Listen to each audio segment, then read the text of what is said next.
Before I begin, I want to say something, and please remind me to come back to it. Imagine someone is very holy. Very, very holy. And then somebody comes to this person, imagine, and they pour out their heart, and they tell them how unholy they are.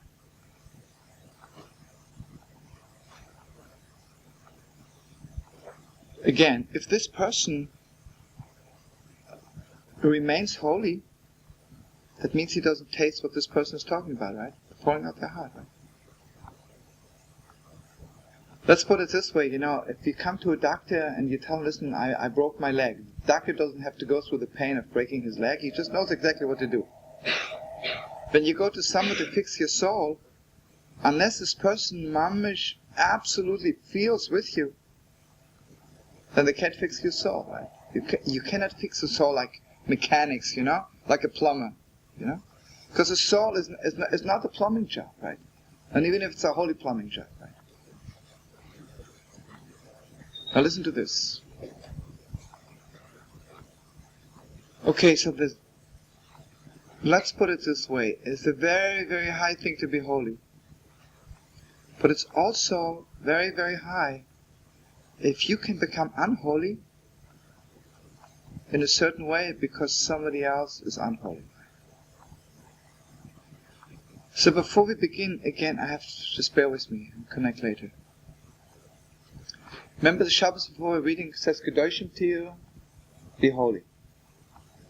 The last Shabbos we read that the Kohen and priest is not permitted to defile himself to become unholy because somebody died, even his own family. But if God forbid he finds a person who's dead lying on the somewhere and nobody's taking care, dead, right? Then not only he has to is not the word. He mamish has to defile himself and take care to bury this person. Take care of this person. So again, just help me thinking. What's the Kohen? Everybody knows what's the holiness of a priest. The holiness of a priest is that he is absolutely holy. But this is not the acid test. The acid test is that he absolutely can get only unholy for somebody who needs it much badly. It's a very high thing. Okay. Everybody knows that this Friday is Pesach Sheini. Pesach Sheini that means that anybody who could not bring the Paschal lamb at the proper time, God gave them a chance 4 weeks later to come to the Holy Temple. So who were the people? Now listen to this again. God did not say, you bring it the 14th day of Nisan, or if you can't, you don't have a chance, you're busy, stock market is going high, and you cannot take yourself away from New York and just do it 4 weeks later. It doesn't go this way. The truth is, there were some people who couldn't do it. And the Medrash says, and the Gemara and everybody, who were those people? If some of you remember, Moshe Rabbeinu took the body of Yosef with him. We'll get later into it, but just remember it. Yosef HaTzadik, if you remember, Yosef HaTzadik was in Egypt. He was lying in the Nile. He told them to throw his coffin in the Nile. And then Moshe Rabbeinu, even the story itself is so holy, it's beyond description, but Moshe Rabbeinu, before we left Egypt, we went up to the Nile and it says, you have to realize something. Yosef is the first Jew who went into exile. And, he could have told, he was the king of Egypt, he could have left word, I want to be buried in Israel, so the moment I die, take me back to Israel. But this isn't where Yosef HaTzadik is at, right? If there's one Jew who's staying in exile, he's staying with him. So he says, I'm staying in Egypt till the redemption comes.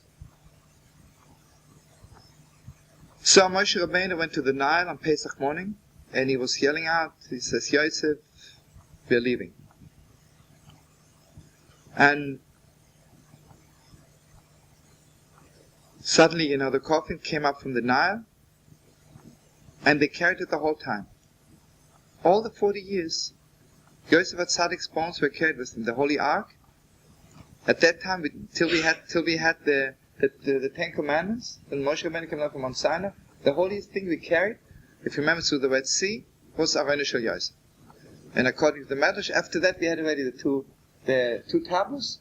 The two things were going together the whole time. Because Moshe, the tablets were from heaven, and Yosef HaTzadik was the living Ten Commandments, right?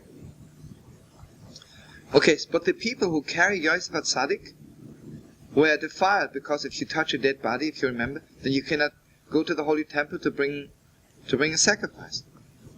So they came to Moshe Rabbeinu and they said, what's going to be?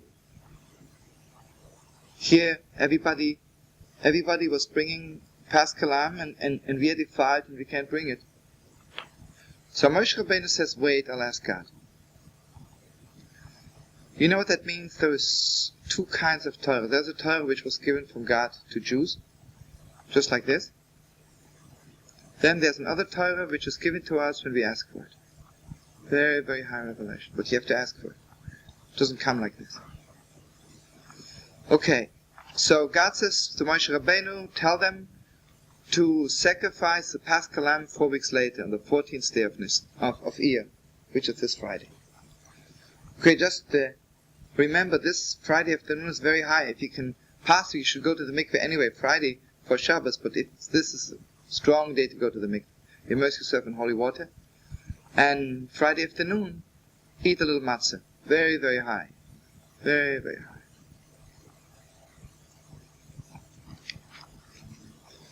Okay, so now the Shem Shmuel says, obviously there's two kinds of Pesachs. There's two kinds of redemptions. There's one redemption which is given to all of Israel. Then there's another redemption which is given to the individual. That means one individual can so to speak, can force the gates of heaven open again. Just one person. One person. And, as much as we understand the gates of heaven are open on Pesach, right, redemption, you know what that means? That the gates of heaven are open, right? Wide, like never before. Because if we are free, that means the gates of heaven are free, right? Everything in heaven is free, it's open. And basically, the Shem Shmuel says something very strong to remember, that the whole month of Nisan, last month for Pesach, is the month of all of Israel, of community together. And this month is the month of the individual. Because everybody knows also we are counting the days between Pesach and Shavuos, and this is, every individual has to count it. It's not that someone gets up and he counts for all of Israel. Every Jew has to count on his own.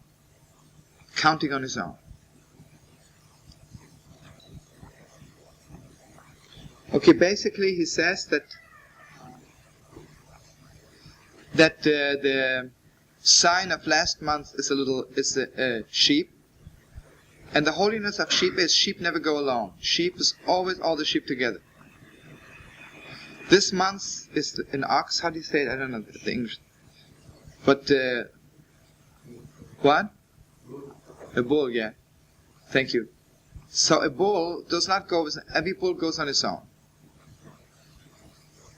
So this month, everybody has to be on his own.